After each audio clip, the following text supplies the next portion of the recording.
Well, a fine morning to you, Patriots.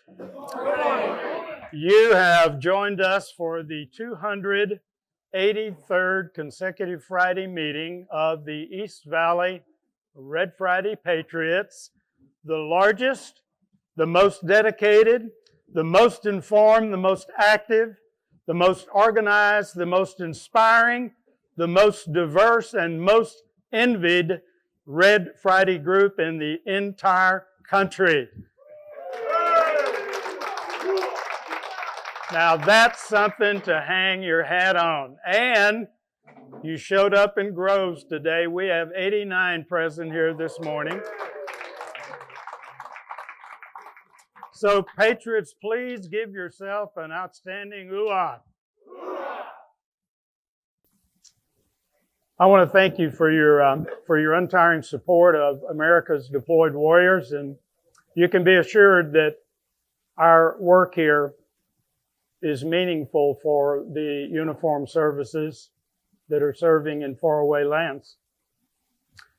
Their mission is of grave importance to our nation, and our mission is of importance to them by demonstrating our support for their safety, their mission, and their ultimate return to their families and loved ones here at home. And to you, our YouTubers that may be viewing this program this morning, if you're not wearing Red Friday shirt while watching this program, we'll give you 1 minute to retreat to your closet and make a quick change. After all, red is the uniform of the day. So, for those who are relatively new to our Red Friday ranks, consider this.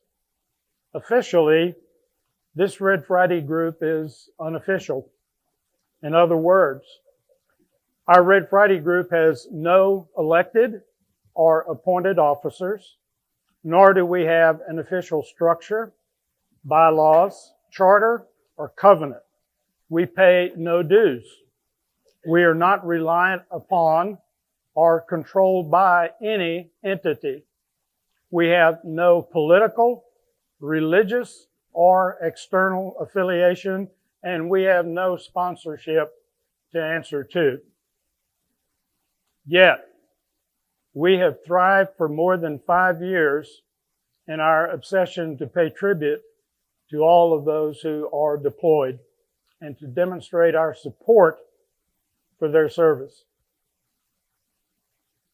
Ours is an honorable mission that is so very much appreciated by our beloved service members and their families. So thank you for your dedication to our mission. Welcome to our family of patriots. Let's take a moment and check out a song dedicated to America's past and present warriors and those we are here to support.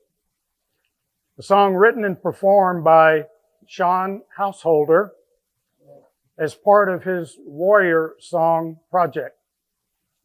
A song that has a little different twist than what you might be accustomed to.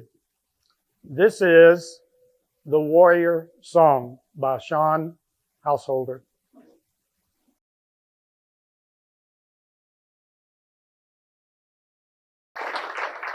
Will you join me in the pledge?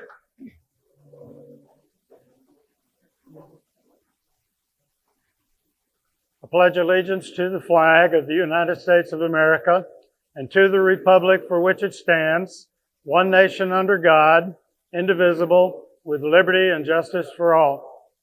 Thank you, thank you.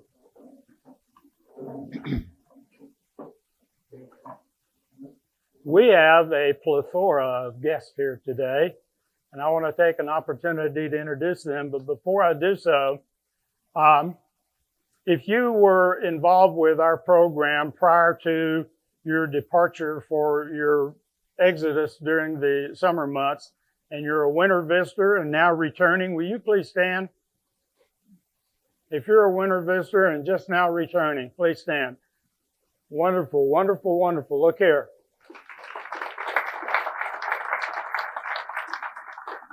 Y'all are going to run out of elbow room pretty quickly back there. Glad to have you back. Amy Farlinger, where is Amy? Amy, I understand that you are somehow affiliated with the Daughters of the American Revolution. Is that correct? And in what capacity? I serve as corresponding secretary at the Apache Trail chapter, and I also serve as the DAR school chairperson at our state level. Absolutely fantastic organization. I have the utmost respect for your group. Thank you for joining us today. Thank you.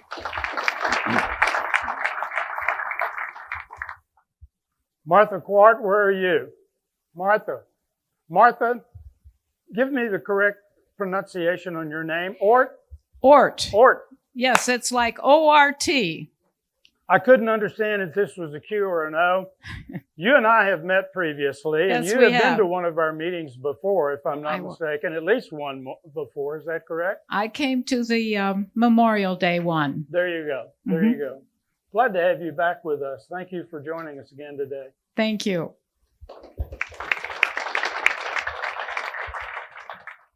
Also, we have Mr. and Mrs. Jarzenka. Did I pronounce that correctly? Right. Jarzenka. And these are, unfortunately, next door neighbors of Chuck and Inez Heineman. But they're winter visitors only, so that makes for only I have to worry about a short visit with them, right? That's right. So I understand that you, Thomas, were serving in the United States Army during 65 through 67. Correct. And you were a unit clerk? Yes. What level unit? Company, battalion, brigade? It was a company. Company clerk. Yes. So I worked in the G3 section in the war room in Townsend Air Base. So you were the guy that typed up promotion orders and demotion orders and pay raises. Mostly we did events what were occurring throughout the war in Vietnam. Well, the administrative function at that particular time was extraordinarily crucial. Thank you for your service. Appreciate your visit today and hope you guys come back. Thank you.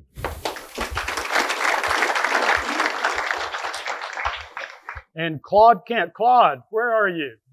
Claude, you've been here before, have you not? You were here when we were at Tumbleweed? Is that correct? That's correct. Why the hell did you decide to come back? I've been coming down here for about 16 or 17 years to Superstition Sunrise, where you were had your party before this. Superb, Yep. superb. And we've got several of the folks here that are residents of Superstition Sunrise. Yeah, we have a few more coming in a couple more weeks. That'll be a good, you're going to escort them here. 10-4. Claude, thank you for joining us today. Glad to have you with us. Thank you. Also, we have Amy Timbus. Is that correct pronunciation, Amy? Timbus? It's just Tim's, like T-I-M-S. Tim's. So the B is silent. Silent. Yeah. That must be an English thing. Probably is. And if I'm not mistaken, you were referred here by Nancy Fassbender. Is that correct? Yes, I'm familiar with her from Wreaths Across America, and we've done some other things together. I'm also the hospital representative for the state of Arizona VFW. Superb. Well, you could not be in better company than Nancy. I think That's very true. highly of that lady. Thank you for joining us today. Yes. Also, we have Betty Henderson. Betty? Betty is, her husband was a United States Army service member from 1968 to 1971. Betty, did your husband deploy to Vietnam? Yes, he did. He was there during some of the hottest periods of that war. Yes, he also had a Purple Heart. He was injured in Vietnam. And you are also a referral from Nancy Fassbender. Is that correct? Yes, we work with Wreaths Across America. Wonderful organization. Right. Thank you for your promotion of that program and support of that program. Welcome, and thank you for your husband's service. And I will wear red next week. Thank you. And David Kuhn, where's David? Right here. David, you've been with us before, right? Yeah, I was all the way through the tumbleweed days, and I kind of fell by the wayside, run into Grant the other day. Well, how hard of a fall did you take, David? Pardon? How hard of a fall did you take? Not very. I'm kind of short. Well, when you fall by the wayside, just give us a call. We'll be happy to come pick you up. All righty. David is a United States Navy veteran, 65 to 69. And you are also a resident of Las Palmas Grand. Yes. Glad to have you back with us. No, thank you. Don't fall Nice again. to be back. No. Thank you for joining Right. us. Do we have any of our Canadian friends back here yet? No? I think that they have just returned, so I would expect that they'll probably be joining us soon. Now, we have a few birthdays to celebrate this morning. So I would ask, would those of you who were born in the month of November, please stand? You were born in the month of November, please stand. Out of 89, we only have 2 present here that were born in November. Wow, where's the other one? Oh, standing right over here, hidden behind the TV. Thank you. I appreciate very much so the DAR chapter bringing in our donuts this morning, and I hope that all of you were able to partake in those. Do you folks realize that just these folks that stood up here with November birthdays, if you added up all their years, they'd be older than Methuselah?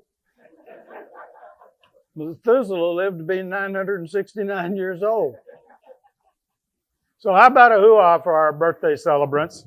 And I do want to highlight that although they may not be present, these are other members' birthdays for November. Edward Spites, Marvin Stidham, Mike Richards, Sandy Booth, Wayne Mathis, Stan Filarski, Marilyn Jenkins, Karen Kunkel, Alan Tozier, Kathleen Billings, Lloyd Daniels, Art Hitty, Michael Reel, Dale Barr, Brenda Little, Harry Pierce, Gary Brigham. If you're watching this on YouTube, happy birthday to you.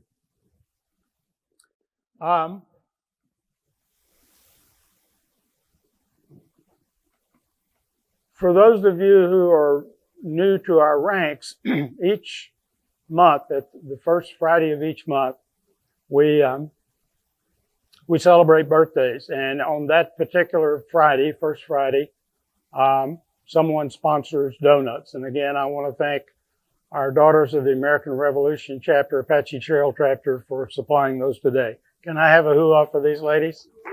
Thank you. So would all of our DAR members please stand? I just want to show this group what type of representation we have here from our DAR group. Ladies, I cannot tell you how much we respect and appreciate what you do for our armed forces community and for patriotism. Thank you.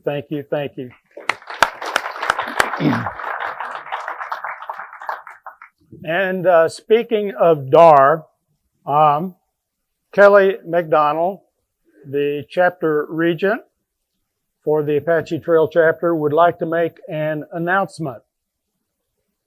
Madam Regent, the podium is yours. Is this on? Can you hear me? There we go. Can I ask all the DAR members to come forward, please?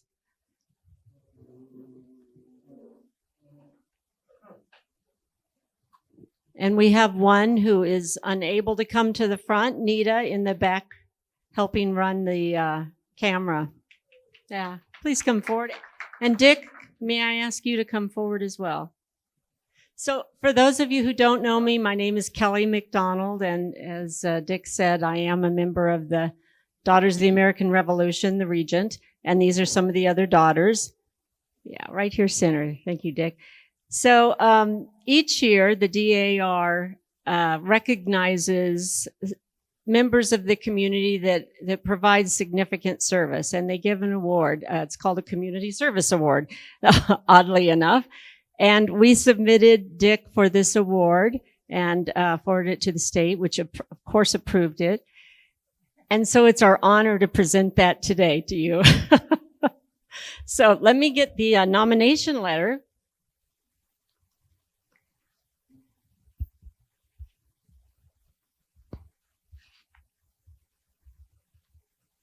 Okay, the Apache Trail Chapter, NSDAR, is proud to nominate Command Sergeant Major, U.S. Army Retired, Richard Dick L. Nations for the National Society Daughters of the American Revolution Community Service Award. His dedicated service to honoring those who have served our nation, both past and present, has had a profound impact on our community, particularly through his coordination of the East Valley R.E.D. Friday Patriots Group. R.E.D. stands for Remember Everyone Deployed. Hello? Okay. Command Sergeant Major Nations served our country for 26 years in the Army Active Duty and Reserves. He has received various military awards, decorations, and citations, including the Legion of Merit Medal, the Meritorious Service Medal with Oak Leaf Cluster, and the Army Commendation Medal with the Oak Leaf Cluster. For the past 5 years, CSM Nations has led the EVRRPG, that's you guys, every Friday. And we submitted this in the summertime, but as of 19th of July, 2024, Patriots from the East Valley have gathered for 268 consecutive Fridays. How many Fridays has it been now? 283. Right. And that was actually since May of 2019 to remember and pay tribute to the 239,000 service members currently deployed to more than 150 countries across the globe. This is an admirable feat and shows the dedication of CSM Nations always to remember everyone deployed. The EVRFPG, which began with 5 members, has grown to include over 160 active participants, veterans, and non-veterans. What binds them together is not just their shared mission to support America's deployed warriors, but also a unique camaraderie that is a hallmark of this group. This Red Friday group, the largest organized group in the country, is a living tribute to remember everyone deployed. CSM Nations provides an enlightened program at each meeting, highlighting a current commemorative month or providing a history of the armed forces. The group has no elected or appointed officers, no formal structure, bylaws, charter, or covenant. No dues are collected, and it does not receive funding. Our chapter became aware of CSM Nations and the EVRFPG when a prospective, that's a mouthful, when a prospective member, Dee Hammond, and her husband, Fred, joined our chapter meeting in February 2024. So all this is because of Fred and Dee. Fred told our chapter treasurer, Karen Confederak, about the group meetings held at a local restaurant in Apache Junction. Karen and her husband, Ted, and a chapter member, Sarah, attended a meeting on 9th February. They were welcomed with open arms, and CSM Nations put together a special presentation about DAR and its missions. Karen and Sarah were very impressed by the program and the nature of the group.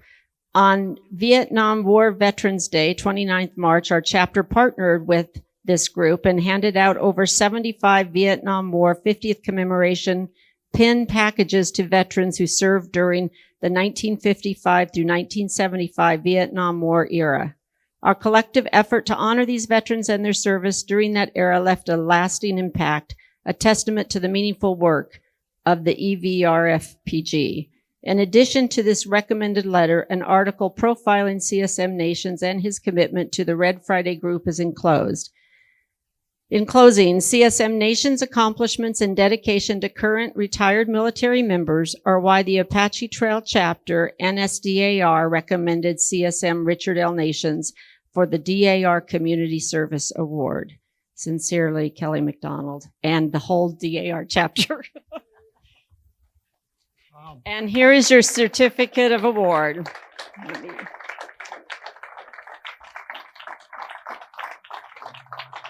You want me to set this aside for a moment? Thank you, thank you. Thank you. I am, Madam Regent, I am flabbergasted, and if you're not familiar with that term, that comes from East Texas, and it means that I am totally surprised by this particular announcement, but I sincerely appreciate the recognition. However, that recognition is shared throughout this entire organization because they're the ones who have made this happen. I'm just the mouthpiece and the recipient. Thank you. Thank you. Thank you. We have a couple of other things. Here's your official pin. Would you like me to pin it on or would you like to hold it? I will pin this on. Okay.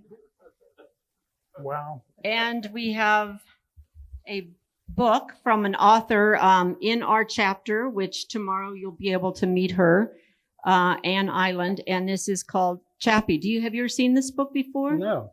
It is the memoirs of a chaplain during World War II. It is a wonderful read, very much like a novel, but it was from his diaries. And this guy went everywhere. So I'd like to give you that book. Chappie. Yeah. I'll be interested in reading it. Yes. And Karen?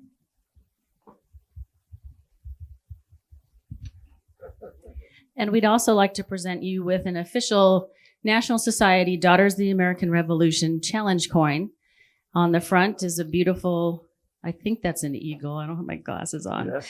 And on the back is a picture of our Constitution Hall, April 19th, 1929, commemorating the opening of that. And so we would like to give you this as well. Thank you. Thank you. You're very welcome. We appreciate it. Thank you so much, Dick. Thank you. Appreciate it. Thank you, ladies. Very much so. One other thing, I know you're familiar with this, but you have to give all this stuff back so we can present it tomorrow at our meeting, but we wanted, and then you must act surprised. Thank you again, Dick. Believe me, I can be flabbergasted twice. Thank you. Thank you. Can I have a hoo-ah for Dick? Thank you.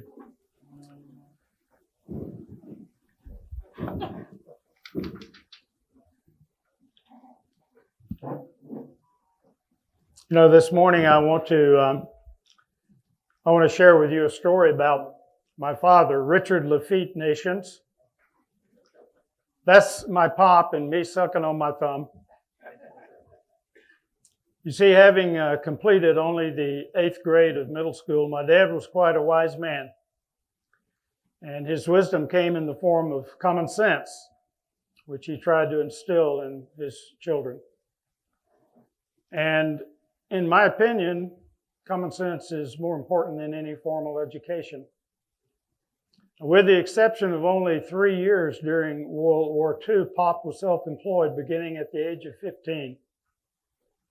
He taught me many life lessons for which I am very, very grateful.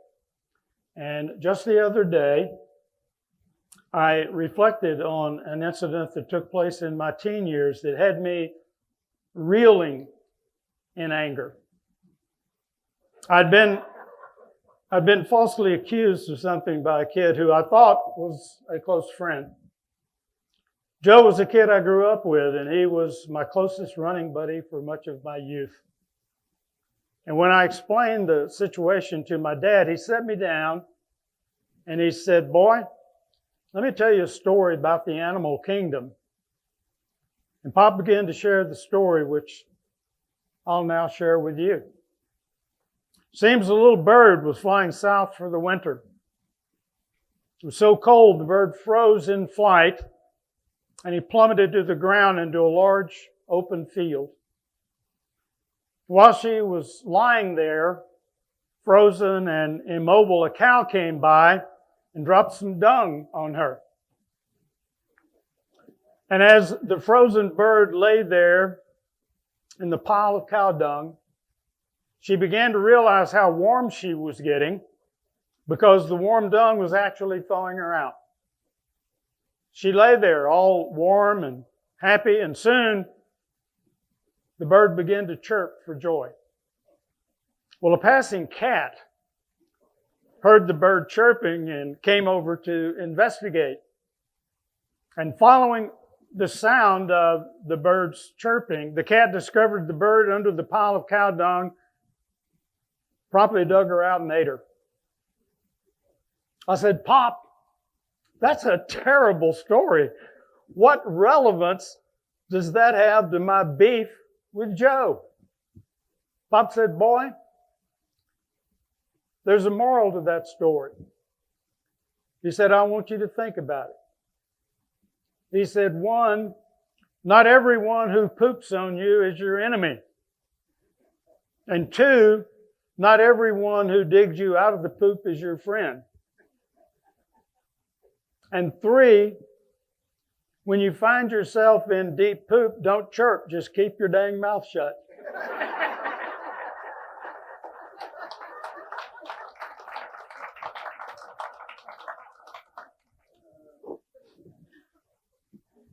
So may I see the hands of those of you who served in the United States Army or Marine Corps? Good representation.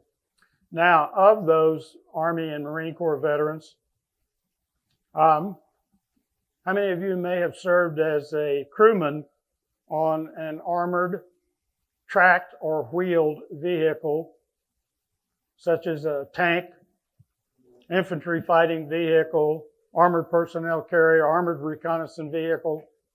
Anybody? 1, 2, 3, 4. Anybody else? 4. Well, most of you are aware that I spent most of my Army career in armor and armored cavalry. So I guess you could say that armored vehicles and big guns are in my blood. I'm proud to say that I was a tanker. Those iron beasts gave me an adrenaline rush that I've never experienced before. My first exposure to armor was as a crewman on the old M48 Patton tank, which is an American first-generation main battle tank, introduced back in February 1952 during the Korean War era. And that M48 tank was designed as a replacement for the World War II era M26 Pershings, the M4 Sheridans, and the M46 and M47 Patton tanks. And the M48 was the main battle tank of the Army and the Marine Corps in the Vietnam War. In fact, the M48 proved to be one of the most successful post-World War II era tanks ever built. And would you believe that as old as the M48 tank now is, that being 72 years old, thousands are still in service around the world, to include countries like Turkey, Taiwan, Pakistan, and Greece. By the way, we see the prefix M on virtually all military equipment. Prefix M simply references model. So like modern day computer software revisions such as Rev 1.0, 1.1, 1.5, etc. Originally there was the M48 followed by the M48A1, M48A2, M48A5 versions of the original. Each model having a significant improvement over the previous version. So over the years, the M48 tank, like most military equipment, went through many, many upgrades, to include the main gun being upgraded from a 90 millimeter bore to a 105 millimeter bore, as well as transitioning from gasoline to diesel powered engines, and some other needed improvements in tank armor. Later, I would be trained on the M60 tank that was introduced in 1960.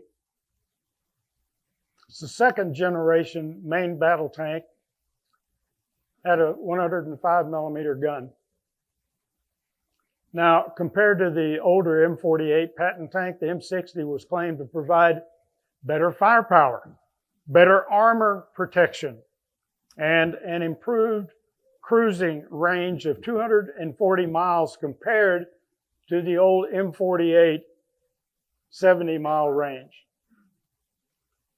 The M60 also had a substantially improved laser rangefinder to determine distance to target, and it had an integrated fire control system that not only gave it more firepower, but it was quicker and more accurate than the M48. And at the time of its introduction, the M60 was able to destroy any known enemy tank of the era. So compared to its predecessor, the M60 was faster, had better balance, was more controllable, and over a short period of 10 years following its introduction, there were many M60 and M60 variants in the United States inventory. But the M60 tank had several design limitations that became apparent over time. Limitations included an underpowered engine, an outdated fire control system, and with the most glaring limitation being inadequate and inferior armor protection against rapidly evolving anti-tank threats. That alone was a significant deficiency. Then in 1980, enter the M1 Abrams main battle tank.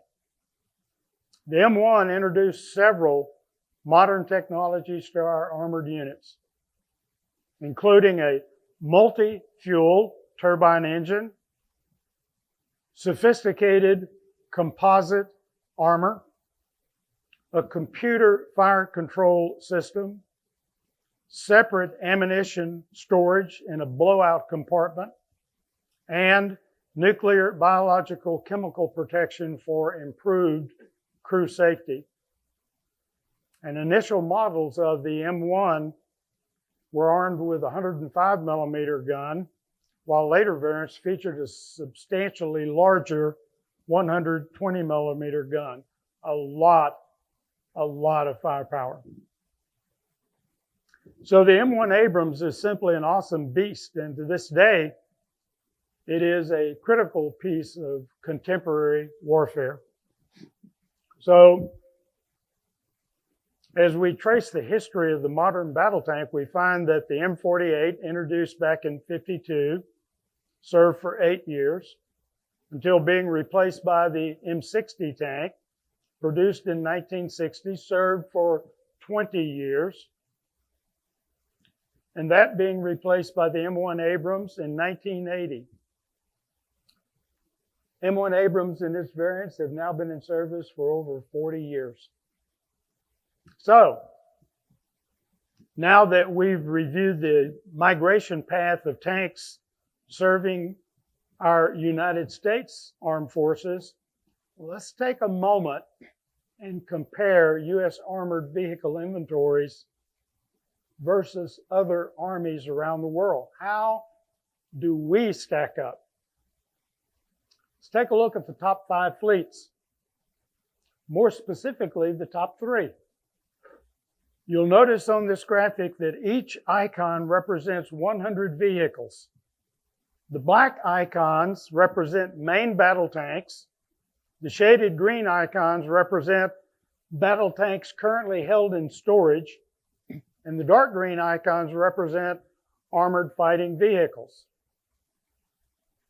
Those armored fighting vehicles might include Bradley fighting vehicles, light armored vehicles, assault breacher vehicles, amphibious assault vehicles, Hercules recovery vehicles, all over the board.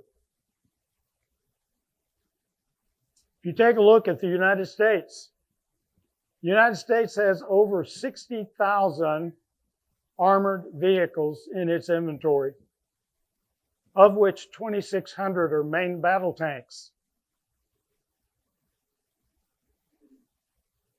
We've got 12,800 armored vehicles in storage, both here in the United States and abroad. As it pertains to U.S. tanks currently in storage, we store these in two primary locations: the Sierra Army Depot in Erlon, California, and the NATO-funded Army Preposition Stock Shortage Facility in Poland. The Lima Army Tank Plant in Ohio, and the Detroit Arsenal Plant in Warren, Michigan. So as you might expect, the U.S. is internalizing the lessons from the ongoing invasion of Ukraine, where Western-supplied anti-tank weapons and massed Ukrainian artillery have been cutting Russian tanks to pieces. As a result, the U.S. recently canceled an upgrade of the M1 Abrams in favor of a more ambitious upgrade, and we'll take a look at that in just one moment. Take a look at Russia. You notice that Russia has far, far, far fewer armored vehicles than what we just saw in the United States, 16,000, of which they have 4,000 remaining battle tanks from 5,000 only a year ago. Wonder what happened to those 1,000. Nothing is in storage. Everything in Russia has, if not been depleted, it is going to support their conflict in Ukraine. And as soon as they can knock them out of a factory, they're on a vehicle and headed that way. Take a look at China. China has 20,000 armored vehicles, 4,700 main battle tanks. They're pretty diverse as to the types of armored vehicles that they have. And certainly they have one of the world's largest fleets of armored fighting vehicles, second only to the U.S. There are some other countries that have stockpiles of armored vehicles. And other than the three countries having stockpiles that we have just viewed, you've got companies such as Turkey, Greece, and a variety of other NATO members that have substantial numbers of armored vehicles in their inventory. So the question arises, are tanks obsolete? You know, there's only been one air-to-air combat involving United States aircraft in recent years, and that took place in 2016. One. Brought down a Syrian MiG. You know, we've only had one naval battle since 2015. One. And that was a one-on-one where the enemy vessel was completely destroyed. Again, a Syrian vessel. Most everyone would be in agreement that our wars are going to be fought on the ground. Air support, naval support, but our wars will be fought on the ground. Therefore, armored vehicles are going to be imperative for success on the ground. Many commentators at the outset of Russia's invasion of Ukraine insisted that we are seeing the very nature of combat change, and that tanks, along with fighter jets and warships, are being pushed into obsolescence. However, I think you'll find that reports of the tank's demise are greatly, greatly exaggerated. It's too soon to write off the tank, and I think that naysayers for the tank survival should revisit jumping to those conclusions about future warfare, especially as it pertains to our lessons learned thus far from Ukraine. You can be assured tanks are still critical in modern warfare. Their vulnerabilities have been definitely exaggerated. As a matter of fact, with both the United States and China developing remote or autonomous armored vehicle tanks, combat can be quite different in the very, very near future. But certainly there's nothing else that matches them today for firepower, mobility, and survivability on the modern battlefield. This is the next generation of the U.S. tank.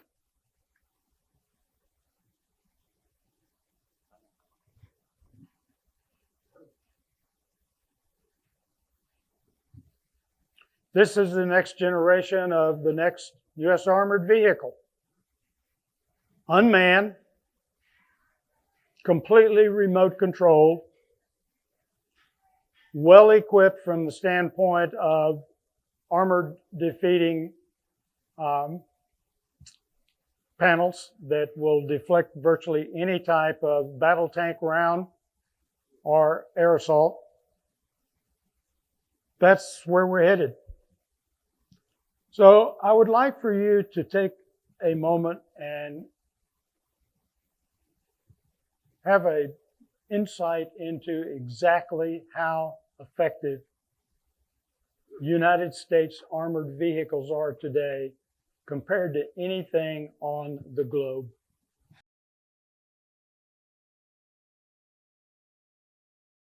And that, ladies and gentlemen, is your next rendition of an unmanned, fully armed, M1, whatever they're going to name it, autonomous tank.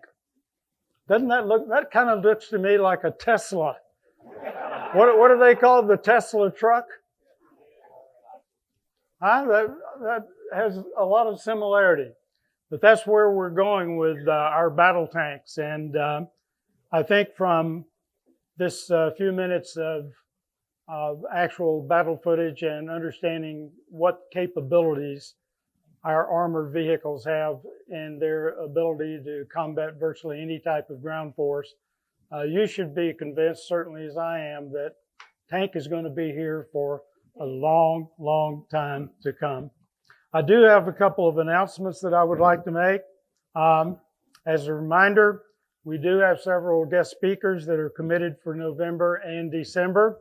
Certainly hope that you'll be here to support them with your presence. In fact, encourage you to bring guests, confident that they will enjoy these upcoming keynote speakers as well. Dates are November 15, 22nd, December 6, and December 20. Also, our upcoming East Valley Veterans Day Parade, held on Veterans Day, Monday, November 11, downtown Mesa, 11 to 1. Pack a lunch, load up a couple of lawn chairs, head on down and give us a shout out as our Red Friday group passes in review. We'd appreciate it. Also, I would like for everyone to inspect the back of your chairs.